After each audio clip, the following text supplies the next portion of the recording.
खिड़कियों से परेशान, रस्ट, टर्माइट्स और गर्मी से थक गए हैं? लाइए ग्रीन प्लास्ट यूपीवीसी विंडोज और doors, sound proof, weather proof, termite proof.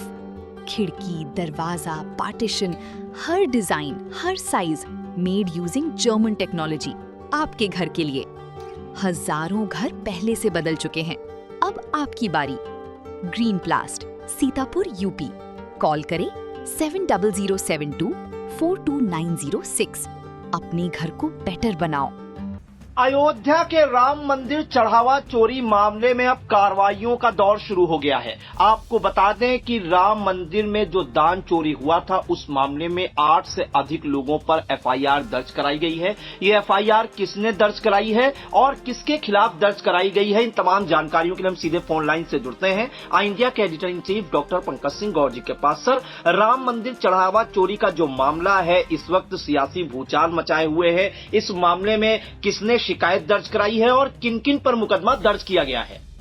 देखिए प्रांशु, आपको बताते हैं कि अयोध्या में राम मंदिर चढ़ावा चोरी मामले से जुड़ी हुई इस वक्त की सबसे बड़ी खबर कही जा सकती है, क्योंकि शुरुआत से ही ये सवाल उठते रहे कि आखिर एसआईटी गठित कर दी गई बिना एफआईआर के, तो जांच क्या की। लेकिन एसआईटी ने जो अपनी जांच रिपोर्ट कल सौंपी थी, उसके बाद यूपी सरकार यानी मुख्यमंत्री योगी आदित्यनाथ के निर्देश पर ये एफआईआर दर्ज की गई है। ये एफआईआर आपको बता दें कि टेस्ट के कृष्ण मोहन की शिकायत पर दर्ज हुई है। 8 लोगों को नामजद करते हुए और अज्ञात लोगों के खिलाफ भी एफआईआर दर्ज कराई गई है।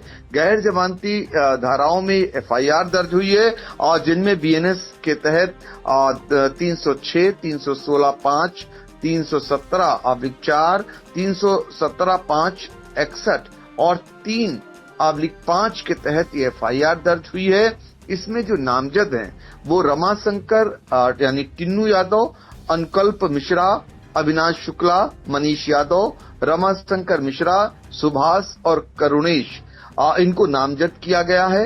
राम जन्मभूमि कोतवाली में ये मुकदमा दर्ज हुआ है और इसके बाद अब किसी भी समय इनकी गिरफ्तारी संभव है। गैर जमानती धाराओं में एफआईआर ये दर्ज हुई है, तो अब इनकी गिरफ्तारी पर भी तलवार लटक गई है। जो आरोपी बनाए गए हैं, अज्ञात में भी मुकदमा दर्ज किया गया है। लेकिन सबसे हैरानी की बात ये है कि इसमें ट्रस्ट का कोई भी सदस्य नामजद नहीं है। इतना बवाल, इतना मीडिया में सुर्खियां बनने वाला मामला, विपक्ष के निशाने पर सीधे तौर पर भाजपा सरकार का आना और राम जन्मभूमि ट्रस्ट से जुड़े हुए पदाधिकारियों को निशाने पर लेना, सीसीटीवी फुटेज में बहुत कुछ कैद हो जाना, सीसीटीवी फुटेज को हटाने की शिकायत होना, इसके बावजूद भी चंपत राय पूरे केंद्र बिंदु में रहे, मीडिया की सुर्खियों में रहे। लेकिन इस एफआईआर में फिलहाल कोई नाम उनका दूर दूर तक नहीं दिखाई दिया।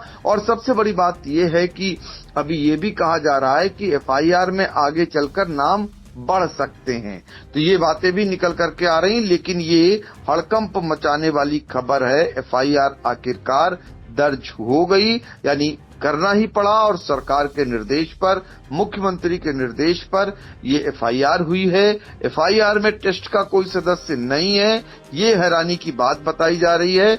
लेकिन ये कहा जा रहा है कि अब किसी भी समय गिरफ्तारियां हो सकती हैं, आगे की कार्रवाई पुलिस कर सकती है। तो कुल मिलाकर के राजनीति जैसे जैसे गर्म होती जा रही थी, समाजवादी पार्टी के मुखिया अखिलेश यादव इस मामले को लेकर गंभीर आरोप लगा रहे थे। मामले की शुरुआत पूर्व मंत्री सपा के पवन पांडे ने की, उसके बाद अखिलेश यादव ने भी इसको गर्म किया और फिर उसके बाद आम आदमी पार्टी के नेता सांसद संजय सिंह ने बाकायदा मिलकर के शिकायत दर्ज कराई और अब केजरीवाल की भी एंट्री हो चुकी है।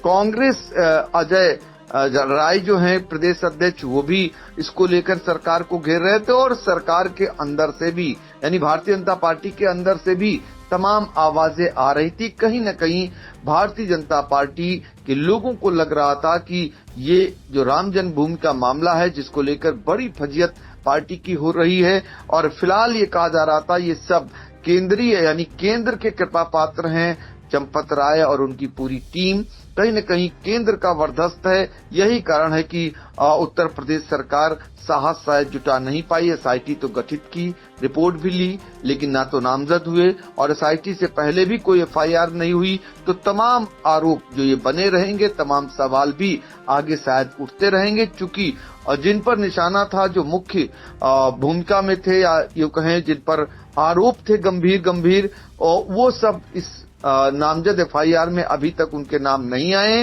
ये बड़ा सवाल फिलहाल खड़ा हो रहा है और खड़े होंगे आगे चल करके। अब देखना होगा एफआईआर के बाद क्या एक्शन होता है और विपक्ष की तरफ से इस पे बयान क्या आते हैं और कैसे सरकार इसको फेस करती है। जी बिल्कुल। तो देखिए, तमाम सियासी बवाल और आरोप प्रत्यारोपों के बीच राम मंदिर चढ़ावा चोरी मामले में 8 से अधिक लोगों पर एफआईआर दर्ज की गई है। राम मंदिर जन्मभूमि ट्रस्ट की ओर से एफआईआर दर्ज कराई गई है और इस एफआईआर में कई लोगों के नाम न होना कहीं न कहीं उसको लेकर एक बार फिर सियासी जो दल हैं वो जो है भाजपा पर निशाना साध सकते हैं। फिलहाल अब कार्रवाइयों का दौर शुरू हो चुका है और 8 लोगों पर जैसे ही एफआईआर दर्ज हुई, हड़कंप मचा हुआ है। सर, महत्वपूर्ण जानकारियों के लिए आपका बहुत बहुत धन्यवाद। चुनावी समर में आया इंडिया का महासर्वे, विधायकों का रिपोर्ट कार्ड, जनता जनार्दन देगी नंबर, टिकट से पहले भरोसे की बाजी, 5 साल के इम्तिहान का परिणाम, काम या सिर्फ वादों का जंजाल। आप अपने विधायक को फिर देना चाहेंगे एक और मौका?